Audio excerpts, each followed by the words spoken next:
They say you don't really notice how quiet your house is until someone else leaves it. When my wife, Amy, packed her suitcase for her business trip to Denver, I remember thinking how nice it would be to have a few nights of pure stillness. No schedules, no talk about bills or errands, no TV shows I didn't like. Just me, the dog, and a frozen pizza. I'm 30, a construction foreman, and the kind of guy who doesn't need much. Our place isn't big, one story, beige siding, small yard, and a wooden fence that needs repainting. We bought it 3 years ago in a quiet neighborhood outside Cleveland. Most of the neighbors are older folks who keep to themselves. Across the street lives Mr. Linton, a retired electrician who's probably in his late 70s. He's lived there forever.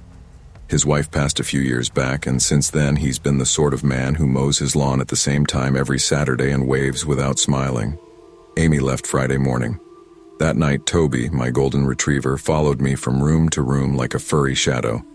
We ate pizza, watched a dumb action movie, and crashed on the couch. Around midnight, Toby lifted his head and gave a low growl toward the front window. I muted the TV and listened. Just the faint shuffle of leaves outside. Probably raccoons. "Hey," I whispered, scratching his ears. "It's okay, boy." He settled, but not completely. His eyes stayed on the window. When I looked, I caught a flash of movement, curtain shifting across the street. Behind it, a thin outline stood still. Mr. Linton's house. I laughed softly. Guess he's checking on me. But something about how motionless he stood gave me a chill. His curtain barely moved, yet his face, or what I thought was his face, remained visible in the glow of a streetlight. I shut my blinds and went to bed, telling myself old people get lonely, that maybe he just couldn't sleep. I woke up once around 3 to the sound of Toby pacing. I thought it was thunder at first, but the sky was clear. Then came a faint scratching, metal on wood. The back door. When I checked the camera feed on my phone, my stomach turned cold. Someone stood in the yard, just beyond the motion light. A tall silhouette, head tilted, hands hanging at the sides. Even in the grainy night vision, I recognized the outline. Mr. Linton. I froze, heart thudding in my ears. He wasn't moving, just standing there holding something long and dark in one hand. I called out softly, "Hey, Mr. Linton?" No response. I grabbed the baseball bat from the hall closet, keeping my eyes on the screen. Then the doorbell rang once, sharp and echoing through the quiet house. When the police arrived, there was nothing. Just muddy footprints by the back step, leading toward his property. They knocked on his door, and after a few minutes the lights came on inside. Linton answered wearing slippers and a robe, blinking like they'd woken him. He told them he'd been asleep, that he didn't know what they were talking about. The officers exchanged a look, apologized, and left. The next morning, as I took Toby for a walk, Linton waved from his porch. His smile was small, apologetic. "Sorry about last night," he said. "I thought I saw someone else in your window. I guess I was mistaken." "Someone else?" I asked. "Yeah," he said. "A man, standing behind you." I felt the back of my neck prickle. "That's odd. Nobody else was here." He just nodded, shuffled back inside, and shut his door. That night, as I sat watching TV again, my phone buzzed with a notification from the security app. New face detected, Mark Evans. I frowned. I was upstairs. When I opened the feed, the camera showed a man standing in the living room. Same build, same hair, same face. My face. I didn't move at first. I couldn't. The image on the screen showed my living room perfectly clear, time-stamped at 9:46 p.m. The man in the frame stood near the coffee table facing the camera, his head tilted slightly, expression blank. It was me, or at least someone who looked exactly like me. The lighting flickered as the camera adjusted, and for a split second the figure turned its head toward the hallway. My hallway. I grabbed the bat again and crept downstairs, heart pounding so hard it felt like it echoed off the walls. Toby stayed behind me, hackles raised, growling deep in his throat. Every creak of the floorboards made me flinch. "Hello?" My voice cracked a little. "If anyone's here, I called the police." Silence. Only the soft hum of the refrigerator. I checked the living room, the kitchen, the back door. Locked. Every window latched. The place was empty. When I went back upstairs and replayed the feed, the figure was gone. The app flagged the motion as unidentified activity and labeled the timestamp in red. That night I barely slept. Every sound, the tick of the baseboard heater, the bark of a dog down the street, made me sit up. I checked the camera again and again until dawn broke through the blinds. At breakfast I called Amy. I didn't want to worry her, but I needed to hear her voice. "Everything okay?" she asked, half asleep. "Yeah, just weird stuff happening. The camera's acting up, I think." "You and that thing," she chuckled. "You spend more time staring at those feeds than watching TV." "Yeah, maybe," I said, though my hands were shaking slightly. After hanging up, I decided to go talk to Linton. The man was old, but maybe he'd seen something. Maybe this was some prank gone wrong. When I knocked, he didn't answer. Through the side window, I saw movement inside, his curtain fluttering. Then the sound of a chair scraping the floor. "Mr. Linton?" I called. "It's Mark from across the street." The door opened just a crack. His eye peered through. "You shouldn't come here." I frowned. "Sir?" "There's something in your house," he whispered. "It looks like you, but it isn't." The door shut. The lock clicked. I stood on his porch for a minute, listening to the quiet hum of cicadas starting up in the trees. My pulse thudded in my ears. When I turned back toward my own yard, I noticed something strange on the front window. A smudge, almost a handprint in the dust. When I stepped closer, I saw there were two. Side by side, both identical in size to my own hands. That evening, I called a friend from work, Eric, to come over. He was a tech guy, the kind who loved troubleshooting anything digital. When I explained what happened, he laughed at first. "Dude, it's probably a glitch. Those smart cameras sometimes double image during low light." "Glitches don't make handprints," I muttered. Eric checked the system anyway. We went through the feed frame by frame. At first, nothing seemed off, until we reached the clip from 9:46 again. "Wait," he said, zooming in. "That's weird. The shadow behind him, see it? Doesn't match your lamps. It's longer, like the light's coming from a different angle." "What do you mean?" "I mean," he said slowly, "whatever this is wasn't captured by your camera the normal way. It's like it was already inside the feed before the light hit it. Could someone hack the camera?" He hesitated. "Maybe, but that'd take skill." "And why? To freak you out?" We sat in silence. Then Toby started barking again, low and angry, facing the front door. Eric went pale. "Okay, now I'm officially creeped out." I checked the peephole. Nothing. But when I opened the door, I saw it. Muddy footprints leading from the curb to the porch. Barefoot. Human. We followed them down the driveway until they stopped at the street, right in front of Linton's mailbox. "Man," Eric whispered. "Call the cops again." The officers came, checked both properties, and left with the same puzzled expression as before. No sign of forced entry, no trespasser. Could be kids, could be an animal track. Just keep your lights on. That night, I left every lamp burning. I sat in the living room with Toby asleep beside me, eyes glued to the live feed on my phone. At 2:18 a.m., the camera blinked, static for a second. Then the image returned. My double was standing outside the window, staring in. I called 911 again. By the time the cruiser arrived, the figure was gone. But I noticed Linton's house lights flickering like a strobe. The officer went over, knocked, and this time, no one answered. The next morning, I saw the front door of his house ajar.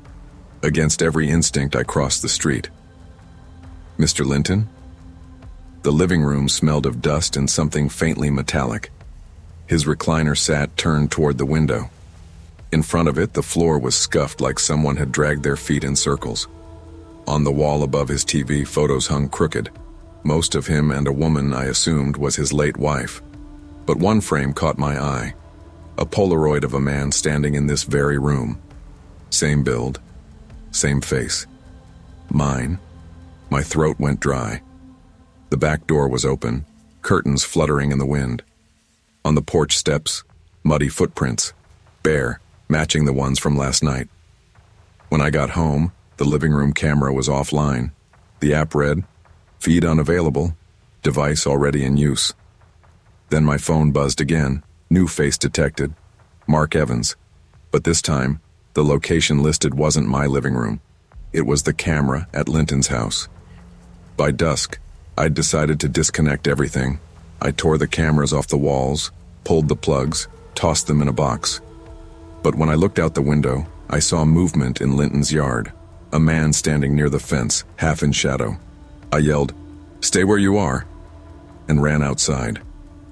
He didn't move. When I got closer, I realized he wasn't facing me. He was facing my house. His profile caught in the light, and I froze. It was like staring at my reflection in a mirror. Same jawline, same clothes, even the scar on my chin from when I was 12. "What do you want?" I shouted. He turned slowly. His mouth moved, but no sound came. Then, in a voice that seemed to echo from everywhere, he said, "You're standing in the wrong house." Before I could respond, the floodlight blinked, and he vanished. The police searched again. No sign of anyone. Linton was declared missing 2 weeks later. They found his robe on the porch, but nothing else. Amy came home the next day. I didn't tell her everything, just that there'd been a weird break-in. We sold the house that summer. Sometimes, though, I still get notifications from the old camera app. The system was never officially removed. The last one came last month. New face detected. Mark Evans. Timestamp 3:00 a.m. Location 118 Riverbend Lane. Our old address. Trust your instincts, even when logic tells you not to. Sometimes danger doesn't break down the door, it stands quietly, wearing your own reflection. There's something comforting about the way the countryside smells at dusk. Damp earth, pine needles, and the faint sweetness of hay carried on the wind. I used to hate it growing up, the silence and the isolation. But as I got older, that quiet started to feel like a rare kind of peace. So when Mom called and said, "You should come home for the weekend, Hannah. Your dad misses you," I packed a bag and drove the 2 hours out of the city without hesitation. The house sat where it always had, tucked at the end of a gravel road, surrounded by oak trees that looked older than time. My younger brother, Mason, still lived there while finishing his online classes. He met me at the door, taller now, but still with that same goofy grin. "City girl returns," he teased, grabbing my bag. "You bring any real coffee, or are we still drinking Dad's instant sludge?" Dad was already in the backyard, stacking logs in the fire pit. Toby, the old family dog, barked and bounded up to me, tail wagging so hard his whole body swayed. It felt good to be home. The kind of good that made you forget why you ever left. We ate burgers off the grill, laughed about stupid memories, and for the first time in months I felt the weight of city life slide off my shoulders. The fire crackled, the stars blinked awake, and Mason roasted marshmallows with the patience of a scientist. Mom had gone inside to finish a phone call, leaving the three of us outside, faces glowing in the firelight. That's when Toby started barking. At first it was just a single bark, sharp, curious, then another, louder, more urgent. His body stiffened, tail straight, eyes fixed on the tree line behind the old swing set. "What's he barking at?" Mason asked, glancing toward the woods.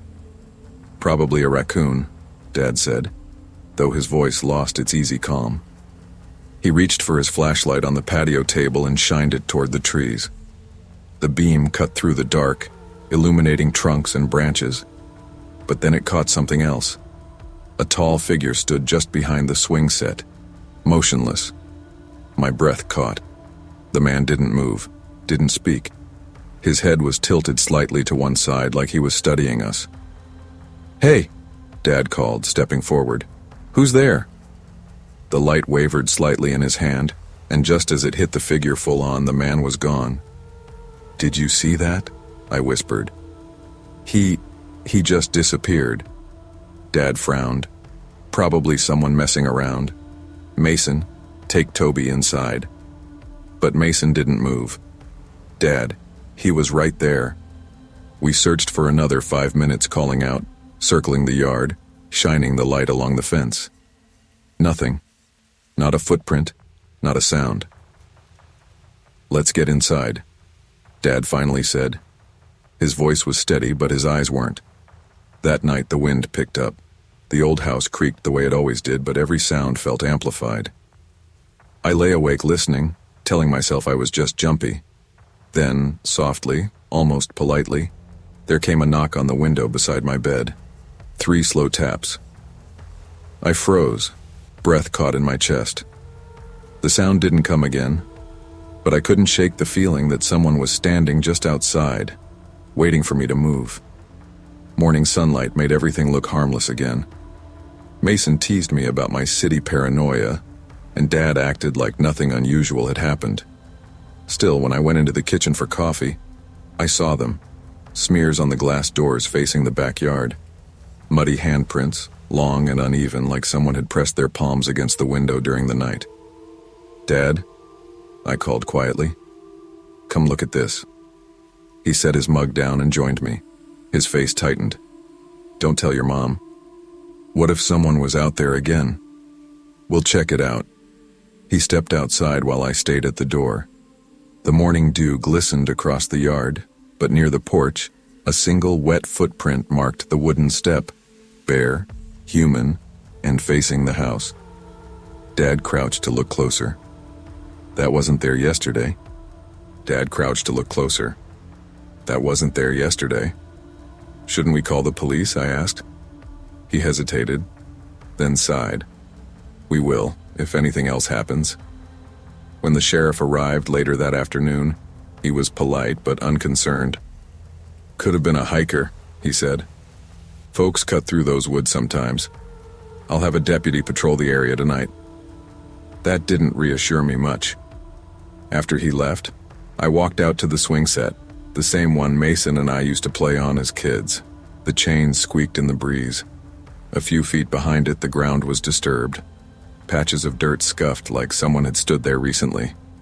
That night, Mom insisted we all sleep early. "The sheriff will keep watch," she said. "No point losing sleep over shadows." But when darkness fell again, the feeling returned, that prickling awareness of being watched.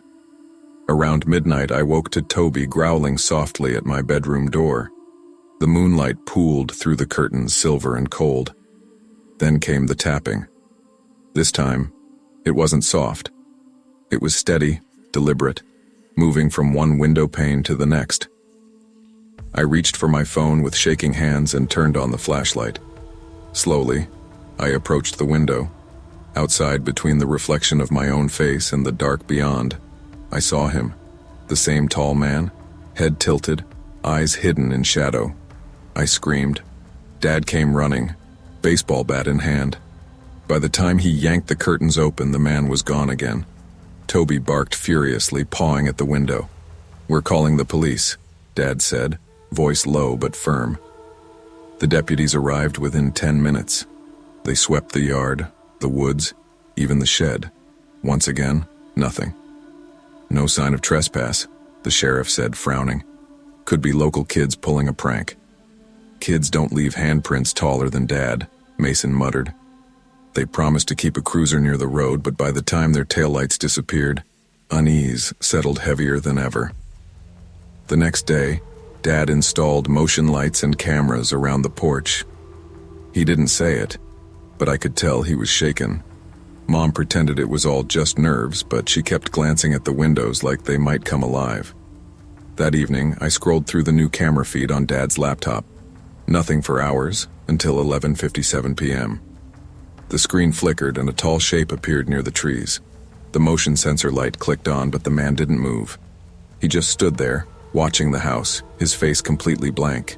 Then the feed went black. When it came back, the camera was pointed at the ground, mud and a single bare footprint facing the lens.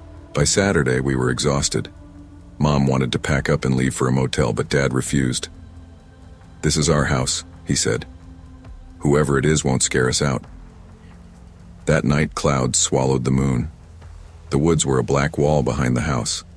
Inside, every creak made me jump. Mason stayed awake on the couch with Toby, while Dad patrolled between rooms like a sentry. Around 2 in the morning, the motion light flicked on outside. Dad grabbed his flashlight and looked through the window. "There!" he hissed. I peeked beside him and saw the man again. He was standing on the swing set, 1 foot on each seat, perfectly balanced, head still tilted. Even from here, I could feel the wrongness radiating off him. He didn't move when Dad opened the door. He didn't move when the flashlight hit him full on. Then, suddenly, he was gone.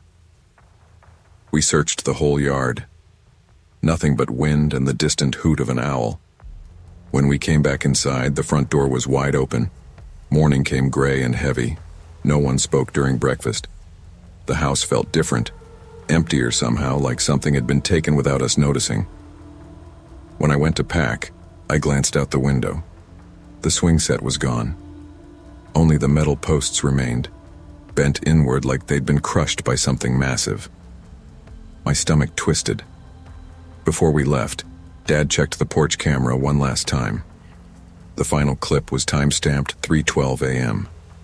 It showed the front door slowly opening on its own. Then a single wet footprint appeared on the wood, larger than any of ours, and facing into the house. We drove back to the city that afternoon. None of us talked about what we saw. Even now, weeks later, I dream of that tilted head and those quiet, deliberate footsteps in the leaves. Sometimes when I wake in my apartment, I swear I hear tapping at the window. 3 slow, patient knocks. Fear often begins where certainty ends. Listen to your instincts. Protect those you love, and never dismiss the quiet warnings that come in the dark, because not every watcher in the woods is just imagination. I've never been much for Halloween. Kids dressed as zombies, fake cobwebs in every bush, neighbors competing for who can hang the creepiest skeleton. It all feels forced. When you're 35, single, and living in a quiet suburb where the loudest thing after 9 p.m. is your own refrigerator, October 31st is just another night. That year was no different. I ordered Chinese, opened a beer, and queued up a couple of old black and white horror movies. The kind with visible strings on the bats and villains that hissed instead of spoke. My kind of comfort. Outside, the street was practically dead. Most families had moved years ago. The rest kept their lights off to avoid trick-or-treaters. By 9 o'clock, the movie's flickering light was the only glow in the living room. Toby, my golden retriever, was asleep at my feet, twitching in his dreams. Everything felt peaceful. Then the doorbell rang. It startled me more than it should have. The sound cut through the quiet, sharp and echoing. I paused the movie, listened. Nothing else. I glanced at Toby, who lifted his head, but didn't bark. Probably a late trick-or-treater, I thought. I didn't have candy, but I figured I could at least tell them to move along. When I looked through the peephole, the porch was empty. The street beyond was still. The wind brushed a few leaves across the sidewalk. That was it. I frowned and waited a few seconds. Nothing.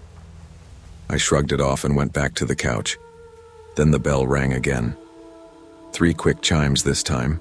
Ding-dong-ding, each one louder than the last. Toby barked, tail stiff. I hurried back to the door and looked through the peephole again. No one. I opened the door halfway and peered out. Cold air met my face. My porch light buzzed overhead, and my front yard was still empty. "Hello?" I called out. "If this is a prank, it's not funny." Silence. When I closed the door, I noticed something strange. The faint echo of the doorbell was still ringing, even though I wasn't touching the switch. A soft, electrical hum, like it was coming from inside the wall. I tried the chime box, then the breaker, still humming. So I pulled the faceplate off and unplugged the wires. For a few seconds, it stopped.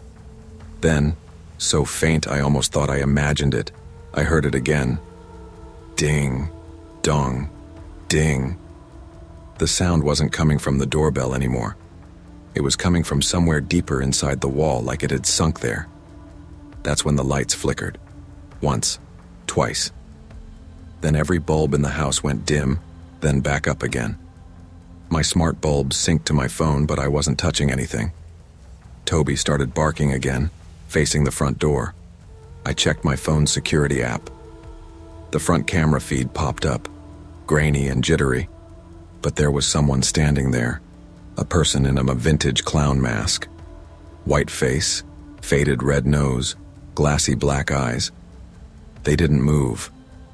Just stood still, right in the middle of the porch, staring straight into the camera. I froze. The video feed was live, time-stamped 9:26 p.m. I stared for a full minute, waiting for the figure to move. It didn't. The clown stood completely still, arms at its sides like a photograph come to life. I unmuted the feed. Nothing. No footsteps, no breathing. Just the faint hum of my outdoor light. Toby growled low in his throat. "Okay," I muttered, more to calm myself than him. "It's just some idiot in a costume." I opened the front door an inch. The porch light was bright, but the space was empty. When I looked back at my phone, the clown was still there, on the screen. The timestamp hadn't changed. It was like the footage had frozen, except the time counter kept ticking.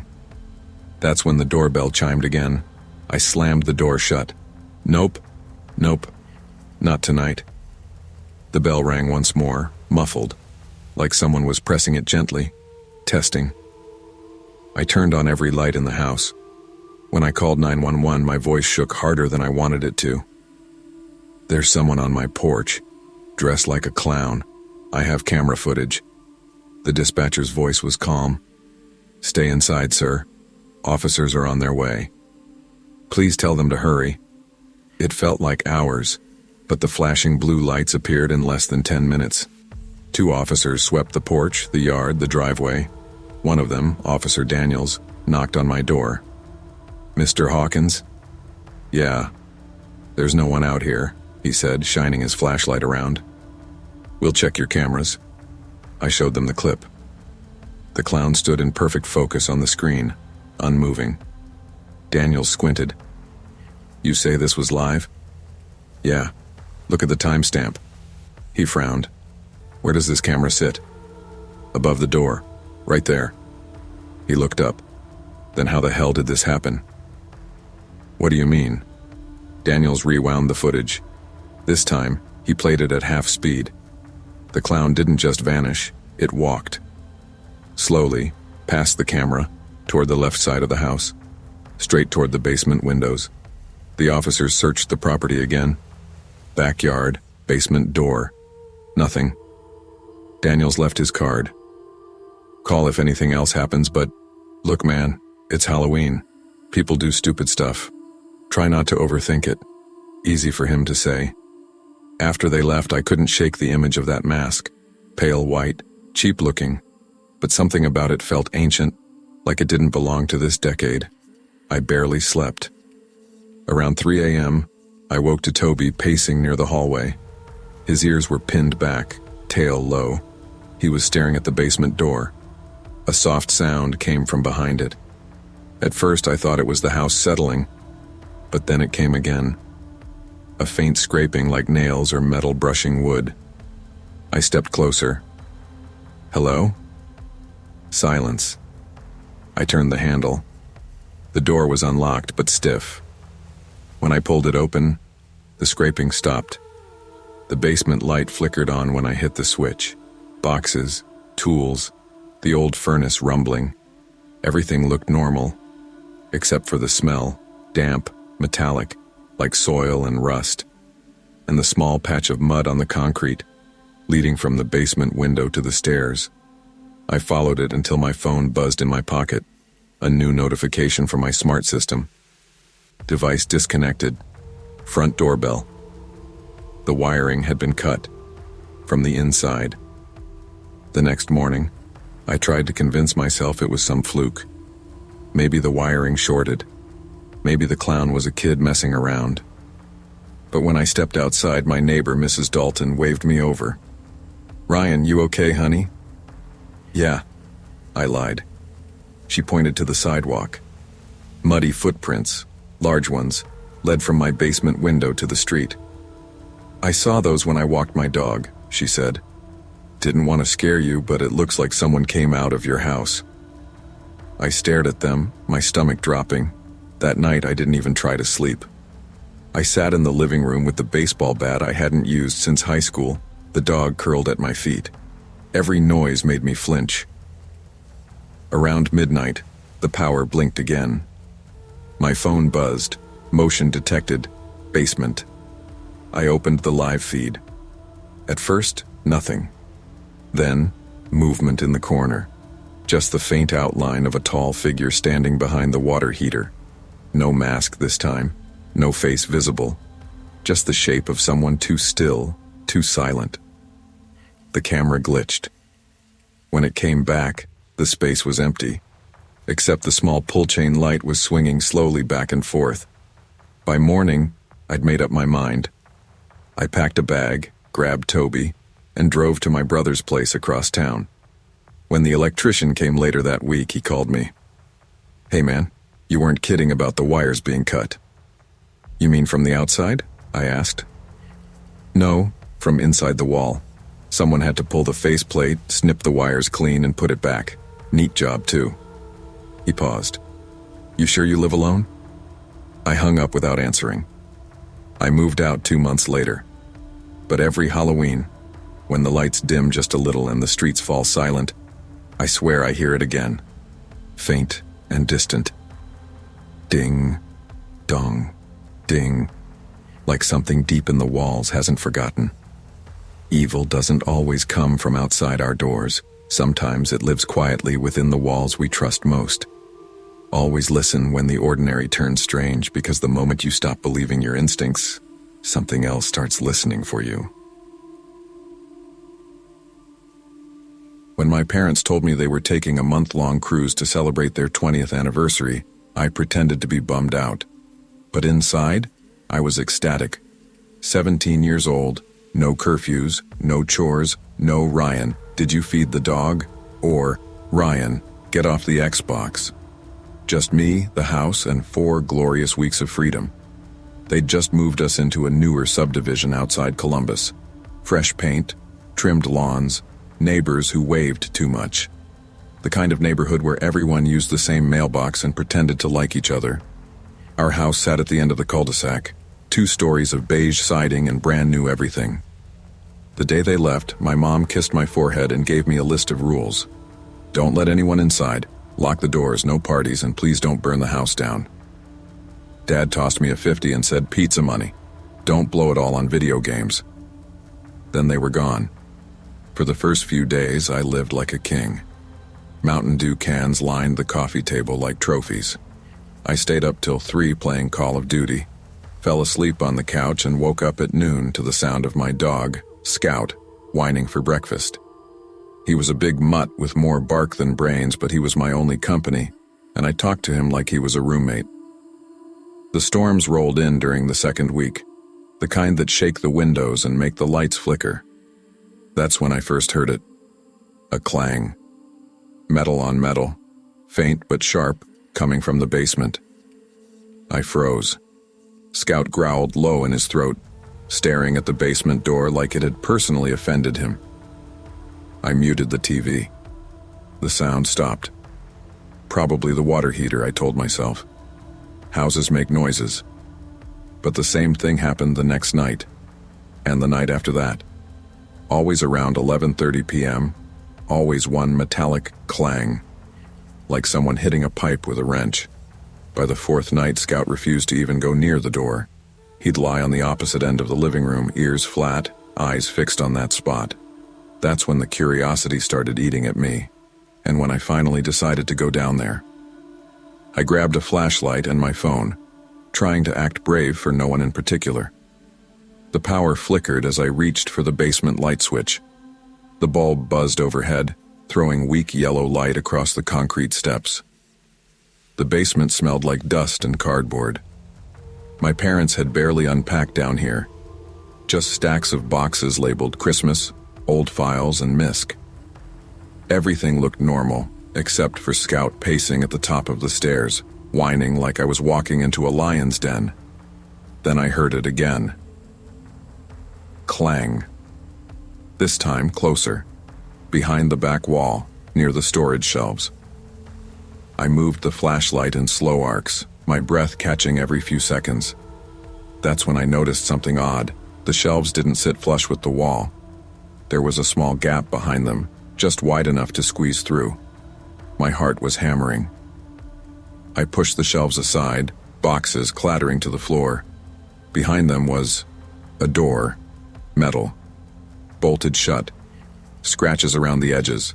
Not new ones either, old, deep gouges like something, or someone, had tried to claw their way out. "What the hell?" I whispered. The flashlight trembled in my hand as I crouched closer. The door had 4 thick bolts and no handle on this side, just a small latch for a padlock that was missing. I hesitated, then unbolted the top latch. The metal groaned. Another. Another. By the last bolt I was sweating, every nerve screaming at me to stop. When I finally pulled it open, the smell hit me. Bleach and cold air, sharp and chemical. My stomach turned. Inside was a small, windowless room. Bare concrete walls, chains bolted to the floor, and a single camera mounted in the corner, pointing directly at the door. Its red light was blinking. "Mom?" I said without realizing it, my voice shaking. That's when my phone buzzed. Security app. Movement detected. Basement. The light overhead flickered once. Twice. Then everything went dark. I froze. The flashlight beam sputtered, casting long shadows across the concrete. Scout barked upstairs, claws skittering on the hardwood. I spun around, but nothing moved. Then I remembered. The house had Wi-Fi cameras my dad installed when we moved in. The notification meant the motion sensor picked something up. My phone screen glowed faintly in the dark. I opened the app. The live feed loaded, static at first, then me.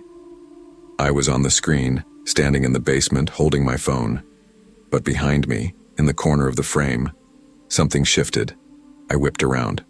Nothing there. The camera blinked again. My heart was pounding so hard it hurt. I backed toward the stairs, every step echoing louder than the last. The smell of bleach hung heavy in the air. That's when I heard it. A breath. Right behind me. I ran. I didn't look back. I just bolted up the stairs, slammed the basement door, and locked it. Scout barked like crazy, tail between his legs, circling me as I leaned against the door, shaking. I called my dad, straight to voicemail. Mom's phone. Same. For the next hour, I sat in the kitchen with every light on, clutching Scout like a lifeline. Nothing happened. No sounds. No motion alerts. Eventually, exhaustion won, and I crashed on the couch, TV blaring late-night infomercials. When I woke up, sunlight was streaming through the blinds. For a second, I convinced myself it was a nightmare. Then I saw the basement door. It was open. I didn't sleep for 2 nights after that. I kept the basement locked and pretended everything was fine.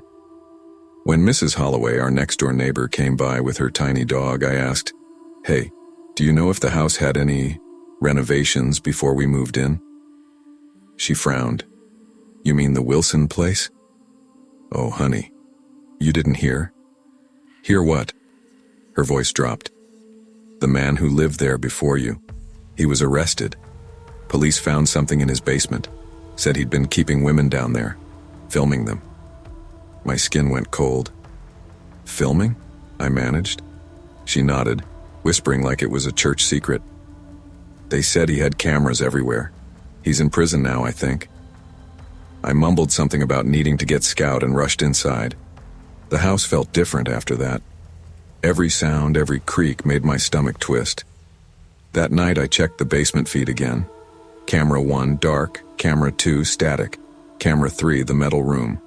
The chains were empty, but the camera's red light was still blinking.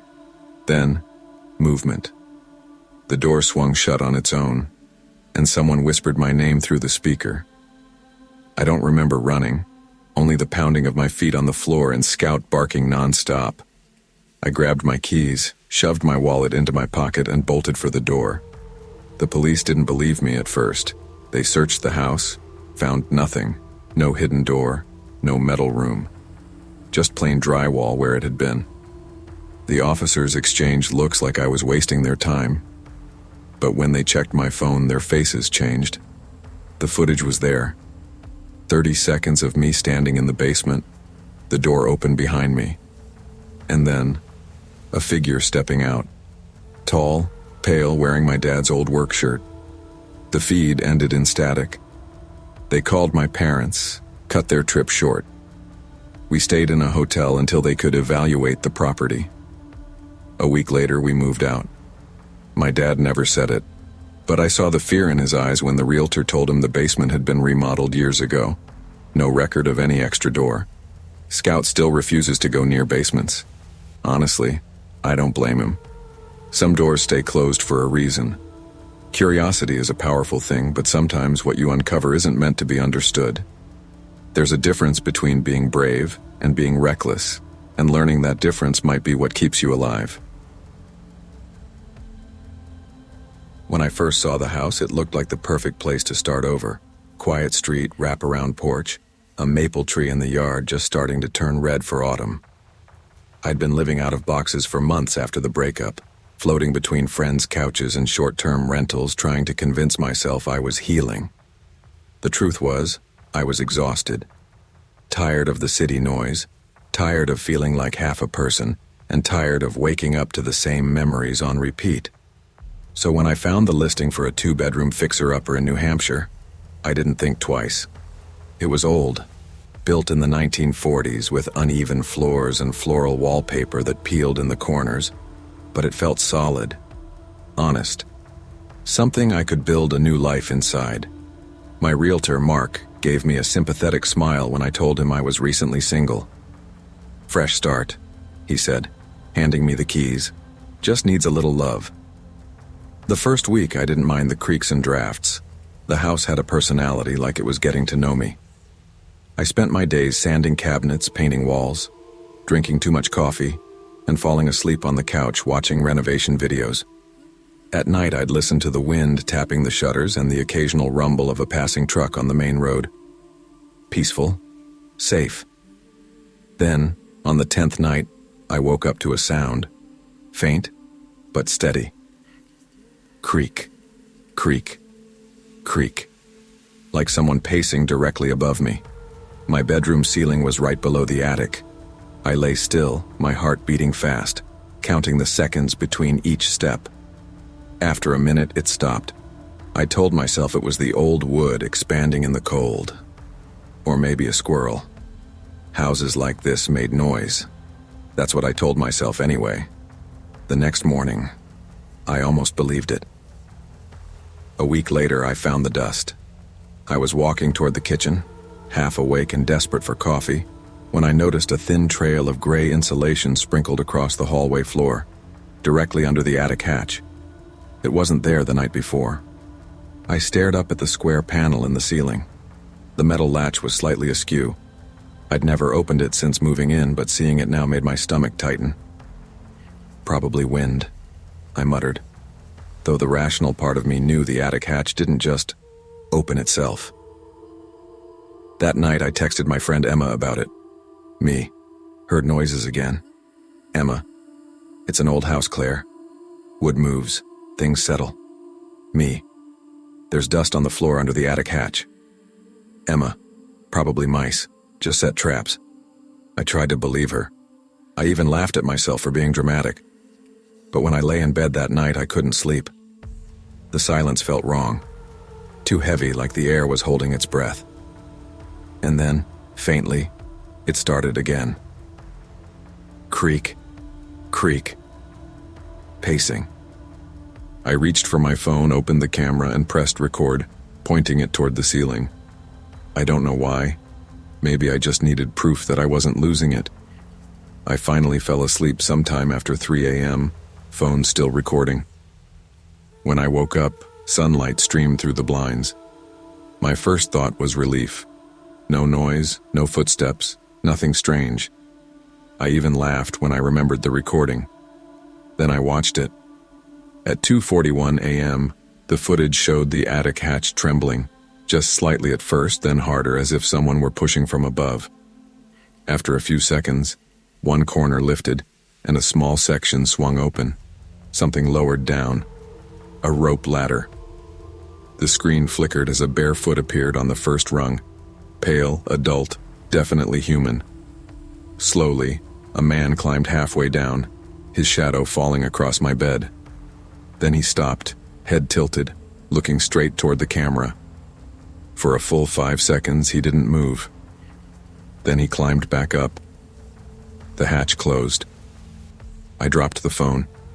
My hands were shaking so badly I almost couldn't breathe. It wasn't wind. It wasn't mice. Someone had been in my attic. I ran outside in my pajamas, barefoot on the porch, and called 911. 2 officers showed up within 20 minutes. Officer Daniels, tall, calm, maybe mid-40s, listened while I explained everything, then climbed the attic ladder himself. "Ma'am," he called down after a few minutes, "you might want to stay downstairs." They found a sleeping bag in the far corner, tucked behind insulation boards. Beside it, food wrappers, bottled water, and a notebook. Daniels handed it to me in a plastic bag. "You shouldn't look through it, but it's got notes about your schedule, what time you leave, when you shower, what you cook." He paused. "We think he was coming down when you were asleep." My knees gave out. I sat on the bottom step, clutching Scout's old leash I still kept near the door for comfort, and started to cry. The other officer checked the roof and found a loose vent big enough for a person to squeeze through. They guessed he'd been living there for at least a month, maybe longer. "He's probably local," Daniels said. "Someone who noticed you moved in alone."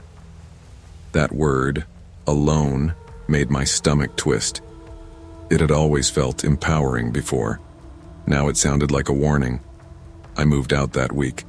Didn't even try to sell the house myself. I just called a realtor, packed what I could fit in my car, and drove to my sister's place in Maine. The house was supposed to be my fresh start. Instead, it became a reminder that peace can be an illusion, that sometimes the quietest places hide the loudest dangers. I never watched the video again. The police kept it for evidence, though they never caught the man. Maybe he left town. Maybe he didn't. Now, in every apartment I've lived in since, I can't fall asleep without checking the ceilings. If I hear even the faintest creak above me, I look up. Not because I expect to see someone, but because I know how easily you can convince yourself you're safe until you're not. Sometimes starting over means realizing the world doesn't owe you peace. You have to build it yourself, and guard it. When something feels wrong, it usually is. Silence and solitude can heal, but they can also hide danger. Never ignore the small signs, the ones that whisper before they scream. It all started with the snow. Thick, heavy snow that fell in slow motion, the kind that muffles sound until the world feels wrapped in cotton. When Thomas told me we'd be moving north for his new job, I tried to be excited for him. He'd been working toward that position for years, lead engineer for a private energy company. And the pay meant we could finally stop renting and start thinking about a future. But the truth was, I didn't want to leave. I was 5 months pregnant, my body changing faster than my mind could keep up, and the idea of being hours away from family or a proper hospital made my stomach twist. Still, I smiled, packed our things, and told myself this was what good wives did. They followed. The company offered temporary housing, a cabin in the mountains while we waited for our house to be ready. It wasn't a vacation cabin either, more like something built in the 1950s and forgotten. But it was clean, with a wide porch that overlooked a valley and pines so tall they seemed to pierce the clouds. Thomas loved it immediately. He said it was quiet, peaceful, a good change of pace. I wanted to believe him, and for the first week I almost did. I walked the dog, our shepherd mix, Luna, along the trails, baked bread, and watched flakes of snow drift past the window like tiny ghosts. The nearest town was miles away, a little place called Ashwood with a diner, a general store, and not much else. The lodge owner, a gray-haired man named Walter, stopped by once to drop off extra firewood. "Not many folks around this time of year," he said, stomping snow off his boots. "You'll have the mountain all to yourself." He said it like a blessing, but something about the way his eyes lingered on the tree line made it feel more like a warning. That night I couldn't sleep. The wind howled through the chimney, and Luna kept pacing the floorboards, whining softly. Around midnight I got up for water and noticed something strange outside. Large prints in the fresh snow leading from the woods to the porch steps. They were barefoot, human-shaped. When I mentioned it to Walter the next day, he laughed it off. "Snow warps tracks," he said. "Could have been a deer or a bear. Don't go scaring yourself, Miss Naomi." But I knew what I saw. And every night after that, the silence of the mountain started to feel less like peace and more like someone holding their breath. Thomas worked long hours, often leaving before sunrise and returning after dark. He said the new job demanded it, but his absence made the cabin feel cavernous and strange. The footsteps began on the fourth night. Slow, deliberate crunches in the snow outside, circling the cabin. Luna would growl low in her throat and stand at the door, ears pinned back, tail rigid. I'd pull the blanket tighter around me and try to tell myself it was an animal, but animals don't stop and breathe under your window. I started keeping a fire burning through the night, even though it made the cabin stiflingly warm. The crackling flames felt like company. Every so often I'd glance toward the frosted glass panes, half expecting to see a shadow there. One morning, I found the tracks again. Fresh ones, bigger than before, looping around the cabin in wide circles. Barefoot, always barefoot. When Thomas came home, I showed him. He frowned but tried to stay calm. "Could be kids from town pulling a prank," he said. "We'll talk to Walter." Walter came by that afternoon. He crouched by the tracks, squinting. "Odd," he muttered. "But snow plays tricks on you. Melts, refreezes, looks different than it is." He was lying. I could tell. The way his hand trembled slightly as he brushed snow off the porch railing. It wasn't the gesture of a man seeing nothing. That night I sat awake with Luna by my feet, one hand on my stomach, listening. The steps came again, slow and patient, circling. When the clock read 2:13 a.m., the footsteps stopped right outside the front door. Luna barked, a sharp, frantic sound that made my heart hammer. I reached for the phone, but the signal was gone. Deadline. I waited for the knock that never came. By sunrise, the steps were gone, erased by new snow. But I knew someone had been there, watching. Thomas took a day off that weekend, partly because he was worried, partly because he wanted to prove I was imagining things. We armed ourselves with flashlights and walked into the woods with Luna trotting ahead. The deeper we went, the quieter it got. Even the birds seemed to hold back their songs. After about 20 minutes, Thomas stopped and pointed at a tree trunk. "What's that?" It was an eye, carved right into the bark. A human eye, crudely etched but unmistakable. Then we saw another, and another. Dozens of them on trees surrounding a small clearing, all facing the same direction. Toward the cabin. Thomas tried to laugh it off. Some local kids, maybe. Weird art project. But I could hear the strain in his voice. We went back to the cabin before dark, both pretending we weren't shaken. He promised to call the sheriff in town the next morning, though I could tell he doubted they'd take us seriously. That night, the wind died completely. The silence was thick enough to choke on. I dozed on the couch with Luna curled beside me. Sometime after midnight, Luna lifted her head and growled. Low. Continuous. Then she started barking, loud and desperate, claws skidding on the floor as she lunged toward the window. I sat up, heart pounding, and froze. A pale hand pressed against the glass, fingers long and thin, skin almost translucent under the moonlight. The hand stayed there, motionless, while a slow breath fogged the glass from the outside. I couldn't scream. I couldn't move. I just watched the fog bloom and fade, until the hand slid away into the dark. Thomas called the police at dawn. 2 officers arrived, one young, one older, both wearing that patient, skeptical look people reserve for the hysterical. They found nothing. No tracks, no fingerprints, no damage to the windows.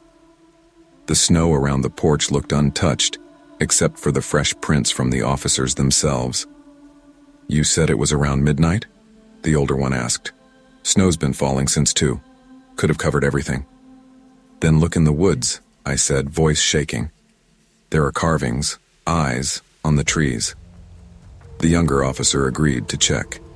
He came back 15 minutes later, pale and quiet. "Yeah," he said finally. "They're there." Walter showed up not long after. When he heard what happened, his face went gray. "Shouldn't have rented this place out again," he muttered. "Again?" Thomas asked. Walter rubbed the back of his neck. "Couple stayed here last winter. Packed up early. Said they felt watched. I figured it was the isolation." He looked at me then, eyes tired and sad. "Don't stay here another night. Some places remember things they shouldn't." That evening, Thomas locked every door and window. We slept in shifts, he from midnight to 3, me from 3 to sunrise. The snow outside gleamed under a full moon, perfect and untouched, until morning. That's when I found it, a small wooden carving of an eye sitting on the doorstep, pointed toward our bed. We left the next day. No discussion, no argument. Just packed our bags, loaded the car, and drove until the cabin was a speck behind us. As the road wound down the mountain, I watched the tree line fade in the rearview mirror. For a moment I thought I saw a figure standing among the pines, tall, pale, still. But I didn't tell Thomas. Some things are better left unspoken. We stayed in a motel that night, and for the first time in weeks I slept. No footsteps, no breathing outside the glass. Just silence. A week later, the new house was ready. Brand new construction, neighbors close enough to wave to. But every night before bed I check the locks twice. And sometimes when the wind hits just right, I swear I can hear snow crunching somewhere far away. I don't talk about it much. Thomas says we were both under stress, that isolation and pregnancy can do strange things to the mind. Maybe he's right. Maybe the mountain just played tricks on me. But sometimes when Luna growls softly at the window for no reason, I can't help but wonder if something from that mountain followed us down, something that watches through unseen eyes. Some silences aren't peaceful. They're waiting. Isolation can make you see what others refuse to, but it can also blind you to what's real. When we ignore our instincts for the sake of logic or pride, we open the door to dangers both human and unseen. Always trust your fear when it tells you something isn't right, because sometimes fear is the only truth that keeps us alive.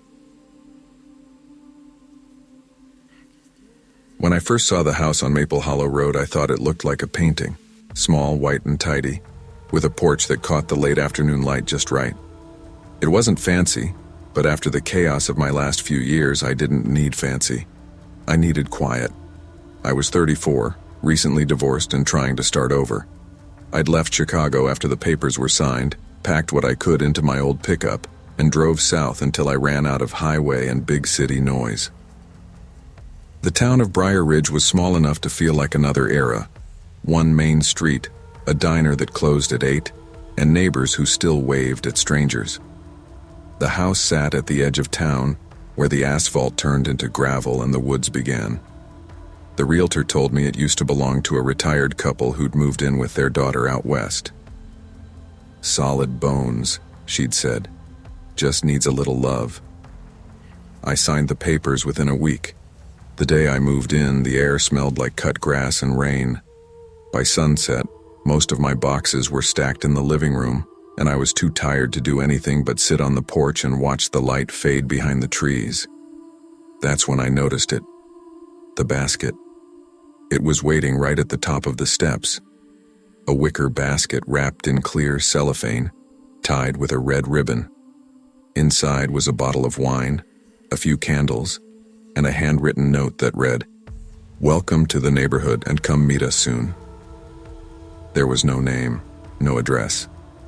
I smiled at first, thinking it was a kind gesture, the sort of thing people in small towns did. But something about the handwriting made me pause, slanted, uneven, almost childlike. Still, I told myself not to overthink it. After all, I'd come here for peace, not paranoia. I brought the basket inside, set it on the counter, and poured myself a glass of the wine. That night, as I unpacked boxes in the living room, I heard a sound, a faint knocking. It wasn't the front door. It came from inside the walls. At first, I thought it was pipes. Old houses make noises, right? But the sound wasn't random. It was rhythmic. Knock, knock, knock. A pause, then again. I turned off the TV to listen. The sound was coming from behind the wall near the hallway, steady and deliberate. Luna, my dog, started whining, ears perked. "Probably a raccoon," I muttered, though even saying it didn't convince me. I went outside with a flashlight, scanning the siding, the roof line, the crawl space. Nothing. When I came back in, the knocking had stopped. The next morning, I called a handyman named Gary who worked out of the general store. "Probably mice," he said over the phone. "Happens every winter. I'll swing by later in the week." I spent the rest of the day painting the kitchen and trying not to think about the sound. When I took a break that afternoon, I stepped outside and froze. Another basket sat on the porch. This one was smaller, no ribbon this time. Inside was my own house key. The spare one I kept in a magnetic box under the back steps. My hands went cold. I ran to the back of the house. Sure enough, the box was gone. I checked every lock, all intact. Every window latched, every door solid. No sign of forced entry. But someone had been there. I didn't sleep that night. Every creak made me jump. Every gust of wind against the siding sounded like footsteps. By midnight, I heard it again. The knocking. Only this time it came from the ceiling. The next day I drove into town and told the local police chief, a stocky man named Dan Holloway. He listened politely, jotting a few notes, but I could see the disbelief on his face. "So, you're saying someone got into your house, left a basket, and then put your own key back on your porch?" "That's right. And you didn't see anyone?" "No." He nodded slowly. "Well, sir, we don't get much trouble out here. I'll send a car by tonight just to check." When I got back home, I changed every lock and left the porch light on. The woods behind the house looked endless, darker than they should have in the fading light. Around dusk, I was in the kitchen when I heard it, a soft voice outside. "We left something else for you." It wasn't loud, it wasn't a shout, just a calm, conversational tone, like someone standing on the porch talking through the screen.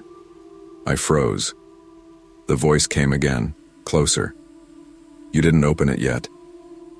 I turned off the light and crouched low, peering through the window. The porch was empty. Only the basket sat there again, faintly visible in the glow from the streetlight. Then came footsteps, slow, heavy ones, crunching over gravel, circling the house. Luna growled from under the table. My pulse thundered in my ears. I reached for my phone, whispering into it as I dialed 911. When the police arrived, lights flashing, the footsteps were gone. The woods were silent. But they found something in the mud. Prints. Barefoot, deep, leading from the forest straight to my porch. And the original note, still inside the basket, now rewritten in that same crooked handwriting, "We're already home." I stayed at a motel that night. The next morning I returned with 2 officers and Gary, the handyman. The house looked untouched. Nothing broken, nothing stolen. The officers searched the woods for an hour and found nothing but trees and snow. "You got pranksters," one of them said. "Probably kids messing with the new guy." But kids don't walk barefoot through the woods in 30-degree weather. Gary pulled down a section of wall paneling in the hallway to check for pests. What we found wasn't a nest, it was a crawl space. Narrow, dusty, lined with insulation and spider webs. And inside, lying in the dark, was the missing magnetic key box. Someone had been living there. The police dusted for prints but didn't find anything useful. They suggested cameras, maybe a motion sensor. "Could have been a drifter," Chief Holloway said. "Happens now and then. Probably moved on." That night, I stayed awake in the motel room, staring at the ceiling. I thought about the voice, the prints, the note. Whoever had been there wasn't just passing through. They knew the house. They knew me. I didn't go back for 3 days. When I finally returned, the house felt different. Empty but not safe. The police had removed the evidence, but the air still carried that scent of old dust and candle wax. I started packing again. I told myself I'd sell it, take a loss, move back to the city, anywhere but here. That evening I sat on the porch one last time, watching the woods sway in the wind. The silence felt heavy, full of memory. As I stood to go inside, I noticed something on the porch rail, a candle, half-burned, dripping wax. Next to it was a scrap of paper, folded once. "Don't go," it read. "We waited a long time for you." I dropped it and went straight to my truck. As I drove away, headlights cutting through the dark, I glanced in the rearview mirror. For a second, I swore I saw someone standing in my kitchen window, tall, still, watching. I never went back. The realtor sold the house 2 months later to a young couple. I didn't have the heart to warn them. Some truths sound too crazy to believe. Sometimes evil doesn't break in. It's already there, waiting for someone to come home. Never ignore the quiet unease that settles in your chest. It's your instinct telling you the world isn't as safe as it seems. Trust it, because once something knows your name and your key, it's already closer than you think. I've always liked quiet. It's the reason I moved downtown in the first place. People think downtown means noise, clubs, sirens, traffic. But if you go high enough, above the neon and the chaos, the silence becomes almost sacred. My loft sat on the 12th floor of a converted textile factory, all red brick and big arched windows. I'd gutted the space myself, replaced everything but the bones. As a freelance designer, I could work from anywhere, and I wanted somewhere that felt like it belonged to no one else. The mirror came from a thrift store a few blocks away. It was massive, 7 feet tall, framed in tarnished brass with curling vines etched into the corners. The kind of mirror that belonged in a mansion, not a bachelor's apartment. But I couldn't resist it. The shop owner said it had come from an estate sale out in the suburbs. I liked the idea of giving it a new life. I set it against the brick wall opposite my desk, where the morning light could stretch across it. For the first week, it was just furniture, just decoration.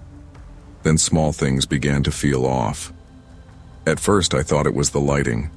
When I moved past it, the reflection seemed to hesitate, a split-second delay like a lagging video call. Sometimes I caught movement in the glass when I wasn't moving at all. I blamed the old bulbs in my ceiling fixtures, replaced them, and told myself to stop being paranoid. But the mirror made me uncomfortable in a way I couldn't quite name. It wasn't fear, not yet. More like unease, the kind you get when someone stares too long in a crowded elevator. Still, I kept it.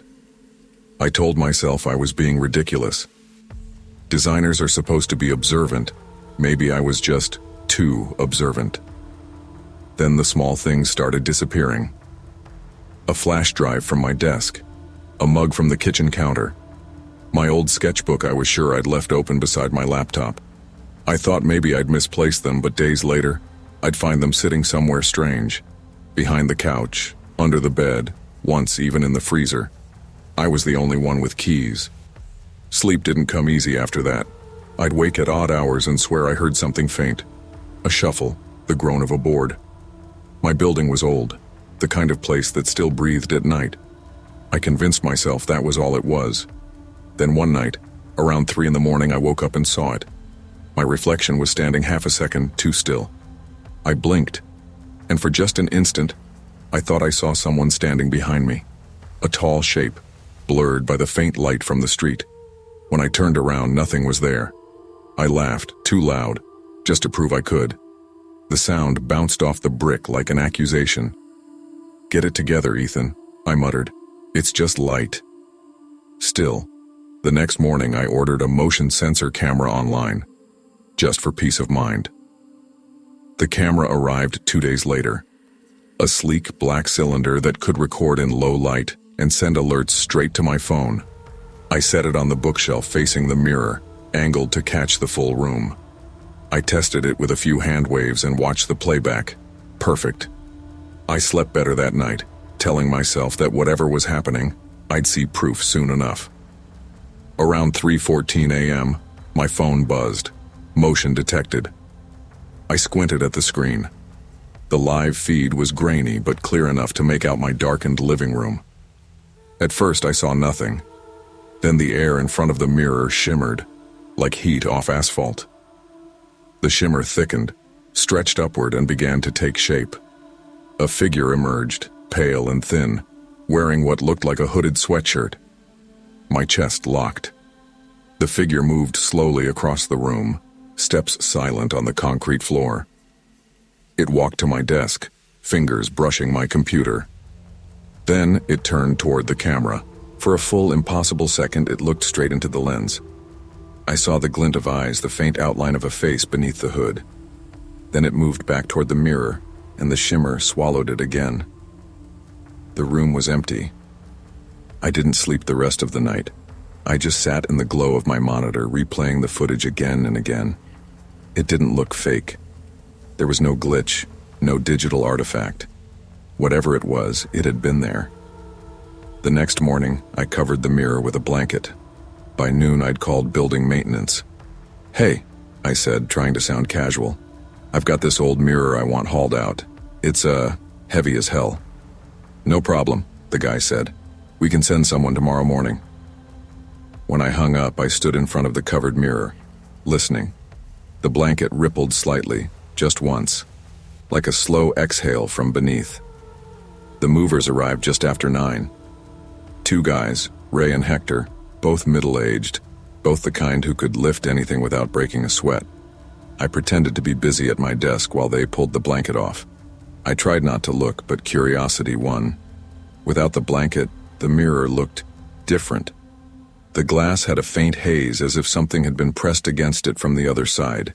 Fingerprints, smudges, even a faint outline that looked like a face near the top edge. "Where do you want this?" Ray asked. "Anywhere but here," I said.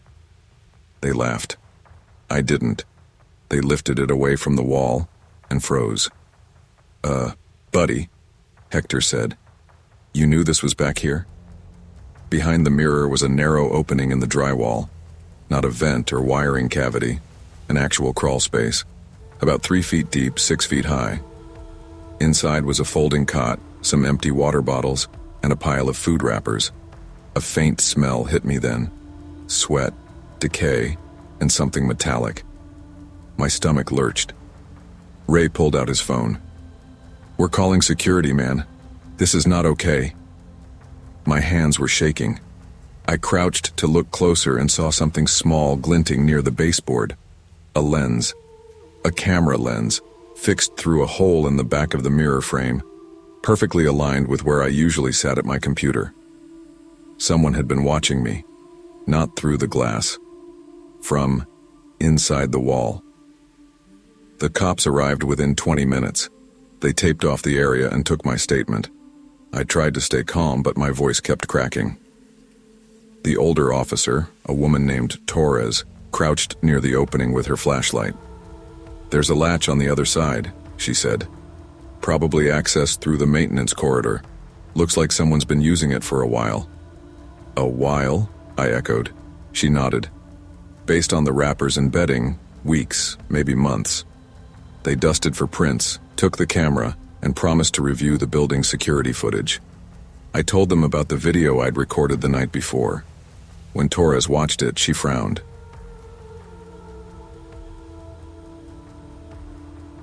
I'd been saving for almost 3 years. Freelance design gigs, late-night commissions, extra hours in coffee shops with free Wi-Fi.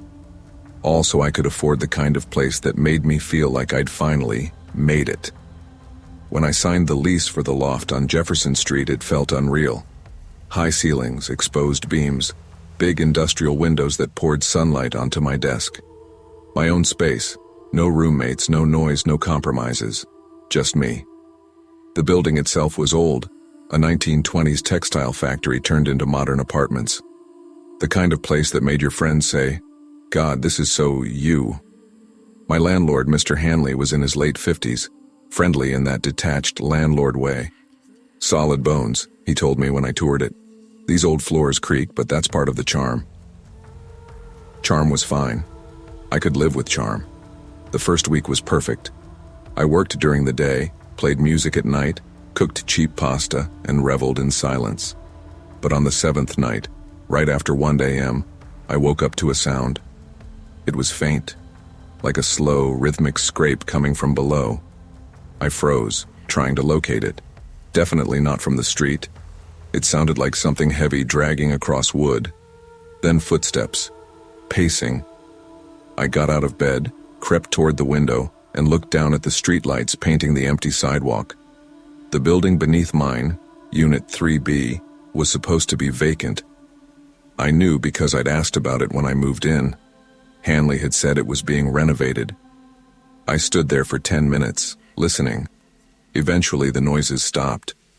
When I told myself it was the pipes, I almost believed it. By the 3rd night, it wasn't just footsteps. It was pacing, deliberate, patterned. Then dragging again like someone moving furniture. And humming. A woman's voice, faint, tuneless. I pressed my ear against the floorboards. The sound came directly beneath my bed. My stomach knotted. The next morning, I called Hanley. "Hey, it's Lena from 4B. You said the unit below me was empty, right?" "Still is," he said, distracted. I could hear papers rustling in the background. "Well, someone's down there. I've heard noises for 3 nights." "Ah, these old buildings," he said. "Sound carries. Probably the boiler or the elevator shaft." "Boilers don't hum," I said. He sighed. "I'll look into it." He didn't. That evening I went downstairs myself. The hallway smelled like dust and paint thinner. The door to 3B was shut, a shiny padlock hanging from it. But when I leaned close, I could hear a faint shuffling sound inside. "Hello?" I said softly. Nothing. Then, for just a second, I thought I heard my own voice echo back. The same tone, the same rhythm. "Hello?" I stepped back fast enough to hit the opposite wall. My heart thudded. Through the frosted window near the door, I saw movement. A slow flicker of light. I went outside and around to the back alley, hoping to catch a clearer view. The windows of 3B were covered from the inside with sheets of old newspaper, taped edge to edge. The paper rippled once, as if from a hand brushing it. I didn't sleep that night. The following week, I kept hearing the humming, always around the same time, 1 a.m. By the 4th night, I started recording audio on my phone. Nothing, just faint static. Then came Friday. That night, the sound was closer, louder. I could feel the vibration through the mattress. I turned off my lamp and listened. The humming stopped. Then a whisper drifted through the vent near the floor. "Lena." I sat up straight. It wasn't a voice I recognized, not exactly, but it sounded like me. "Lena," it said again, slower this time. My exact pitch. My voice. I wanted to move, but my body wouldn't. The air felt thick, pressing down. Then, silence. The next morning I told myself I'd imagined it. Sleep deprivation does weird things, but a part of me knew I hadn't. That night, I set my phone up on a chair by the bed, camera facing the floor. I hit record and tried to sleep. When I woke, the sun was coming in. Everything looked normal. I picked up the phone, half embarrassed by my own paranoia. Then I hit play. For 2 hours, nothing happened. Then at 3:12 a.m., the floorboards beneath my bed began to bulge upward just slightly. A pale hand, thin, dirt-streaked, pushed up through the crack.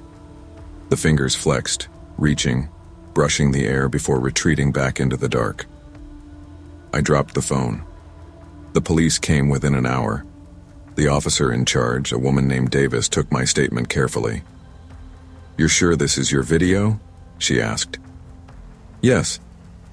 "And you've never seen anyone come or go from 3B? "No. It's supposed to be empty. They forced the lock on 3B's door." I stayed behind them, heart hammering. The air that spilled out was damp and sour.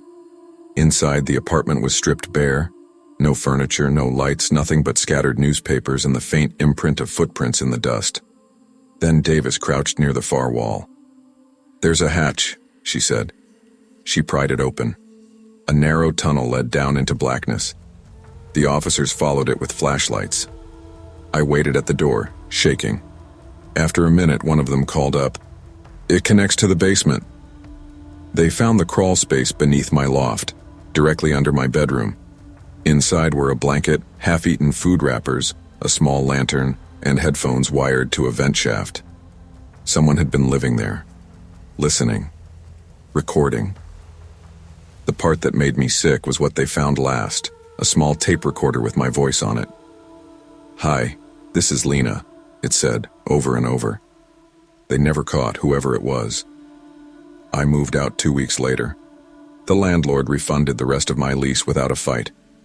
I found a smaller place uptown, newer building, more neighbors, fewer shadows. Still, I sleep with earplugs and keep the vents covered. Sometimes late at night I catch myself listening for humming that isn't there. When people ask why I left downtown, I just say, old buildings make too much noise. It's easier than explaining the truth, that someone learned how to sound like me, how to crawl beneath my life until I almost answered back. The scariest voices are the ones that sound like your own.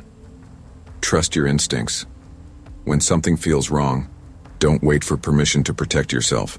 Real monsters don't hide in myths. They live in walls, crawl spaces, and the cracks of our everyday lives.